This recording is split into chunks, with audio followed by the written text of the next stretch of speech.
3 times now, the town has had a clean shot at Victor Kavanaugh, and 3 times it's pulled the punch. 1978, The Massacre. Season 3, The Tunnels. And this summer, in the Season 4 finale, his own father, loaded gun, standing in his son's bedroom. Same target, 3 different points in the story, 3 different methods, and the same non-result. At some point, lucky stops being the honest word for that. So tonight, I want to build the actual case for why, using 4 seasons of on-screen evidence plus everything the writer's room has said since that finale aired, including one line from their post-finale Reddit AMA that I think quietly answers a question this fandom has been chewing on since Season 1. Start with The Massacre because it's the one people wave away fastest. 1978, no talismans yet, no protocol, nothing standing between the residents and whatever came through that night. Everybody in that town who wasn't hidden well enough died. A traumatized kid in a root cellar should not have been an exception to that math, and yet he was. Call that one luck if you want.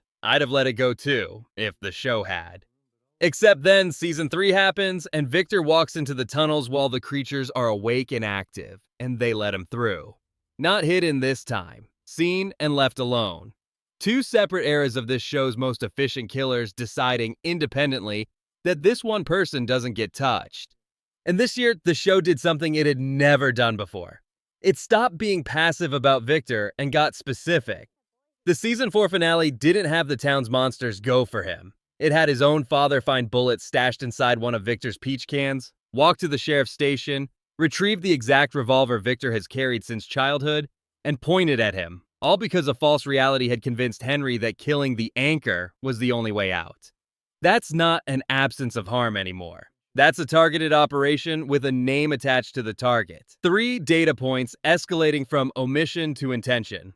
That's the pattern I want to explain. Here's where I want to catch you up, because a lot changed in the weeks after that finale aired in late June. From has officially been renewed, and it's the last season. Executive producers John Griffin, Jeff Pinkner, and Jack Bender confirmed the order days before the Season 4 premiere even happened.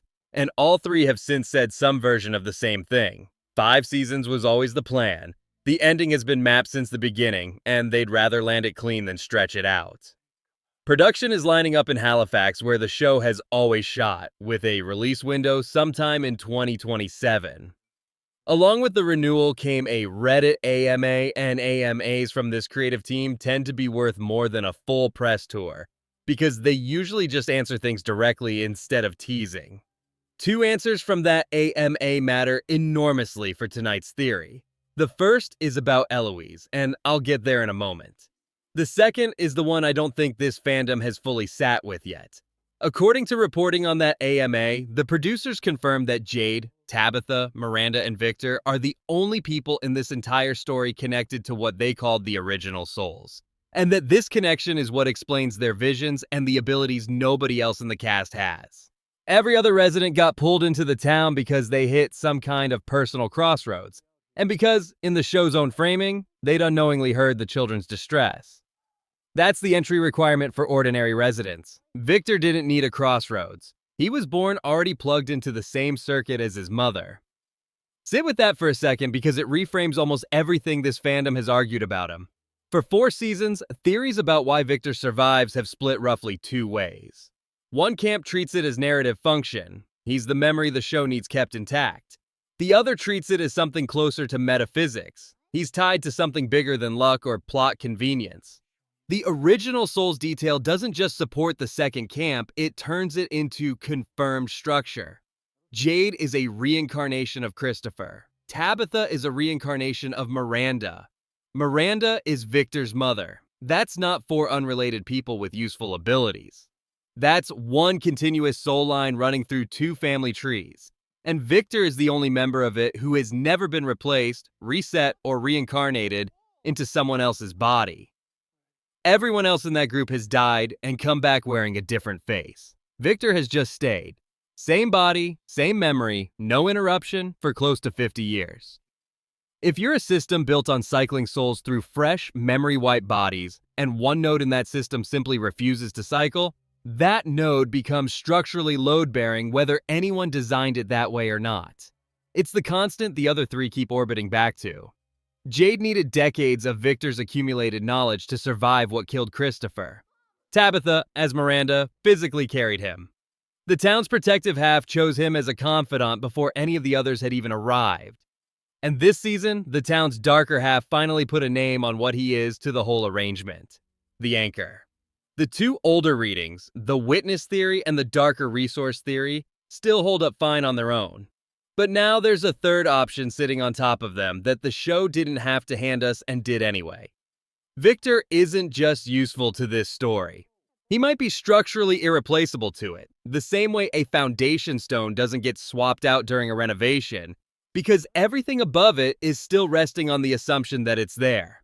Now, Eloise, the graveside scene has kept this argument alive for years.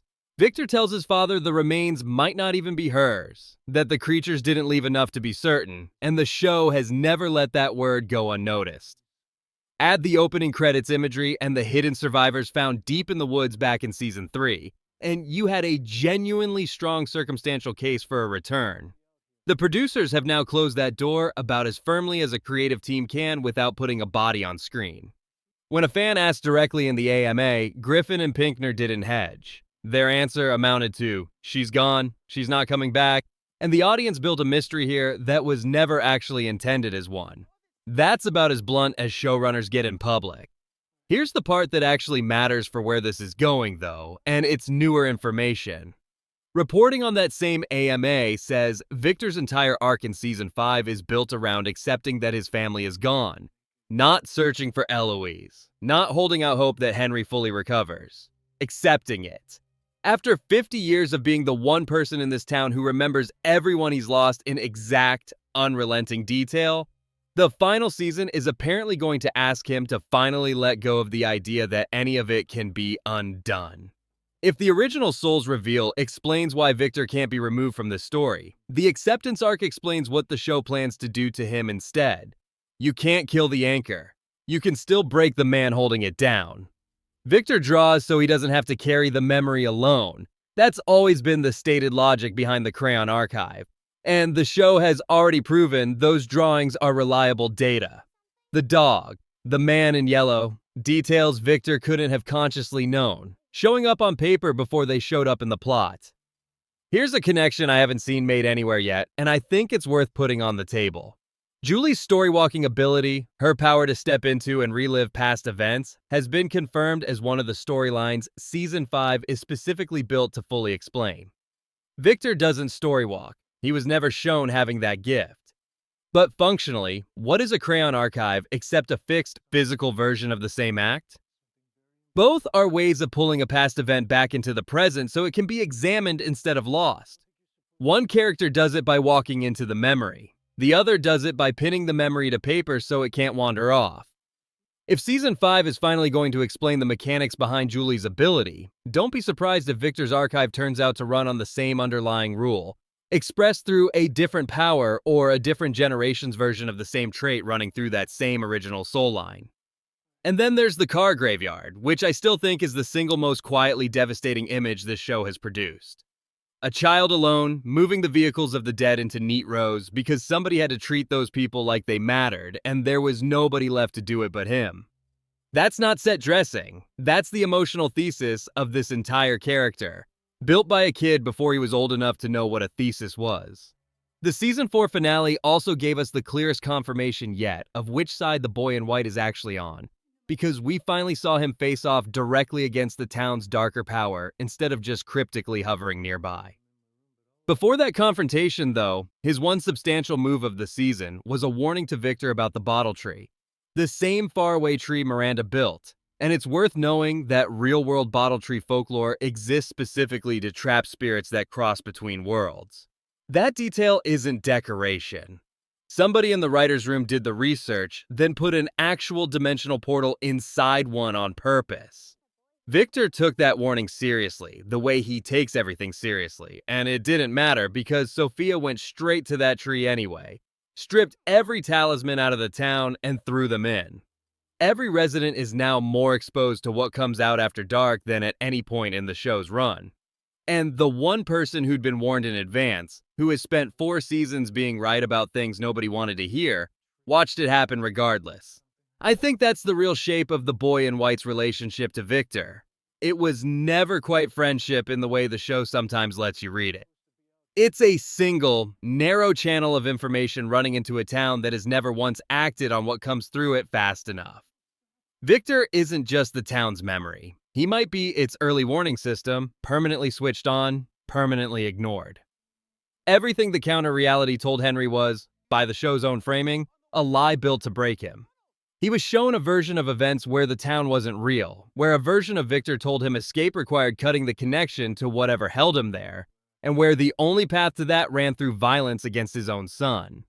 In interviews given right after the finale, both Robert Joy and Scott McCord talked about that scene as the moment Victor's lifetime of controlled, contained grief finally cracks open, and about how Henry's visions may have already done damage to him that doesn't simply undo itself, win or lose.